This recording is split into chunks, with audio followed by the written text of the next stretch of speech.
We will discuss who we are and where we are, because without anchor points, our existence anywhere has no meaning for us. At different levels of perception, we experience reality very differently. Even in the same room, people can be in different worlds because a person is a multidimensional being with access to different realms of existence in a way that is natural for them at this point in their development. Most people on Earth perceive the surrounding reality and the contexts it offers as the basic anchor point for constructing their identity. They believe in ideologies and concepts, believe in the state and its traditions, believe in religions and the importance of the skin color of their body. For a person, the statement that being determines consciousness is true, and for them this is indeed the case. They have to interact with the reality given to them, created by someone else, and try to survive in it. To do this, they have to be obedient. They can only be a detail, a resource, an executor of someone else's wishes for the implementation of someone else's goals. And from the point of view of the rules of this world, one of the main laws of which is the law of free will, everything is fair because you agreed to it yourself, and your ignorance of the structure of this reality is your choice. At the next conditional stage of perception of life, a person begins to think from the perspective of their own self and their own interests, still being guided by the context, but starting to use it for their own purposes, perceiving the initial data of their reality as a resource for the implementation of their ideas and projects. This lie no longer has any effect on him. Each of us is a creator. This is our natural property, and every second of our time we create our own reality for ourselves. Depending on the level of our awareness, we create for ourselves a reality of a certain level of abundance and freedom, joy or pain, love or hate. Our creative power, not being realized by us, can be a problem for us, because it works permanently, even when we sleep, especially in the waking state. When we do not use this power, it is used by others.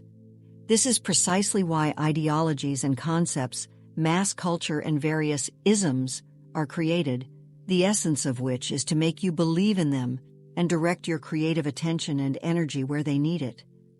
For many, this is something out of the realm of conspiracy theory. This is not accidental. However, for all states, large companies and corporations, our attention and our belief, the concepts they create, are the main tool and factor of their existence in this world. This is why ideologies, propaganda, and marketing strategies are created, in order to get into your head in the right way and be present there in the right form and in the right quality, forming in you the right attitude and readiness for any actions that will be required to achieve supposedly common goals when the time comes. Therefore, all the world-famous companies do not stop their advertising and manipulative influence on your consciousness. They exist as long as they have a place in your consciousness. In any remote corner of this world, you can find advertising of famous brands, for example, a black soda, the name of which I will not mention. It is associated with New Year and holidays. It's good. It should be on the table of all good people.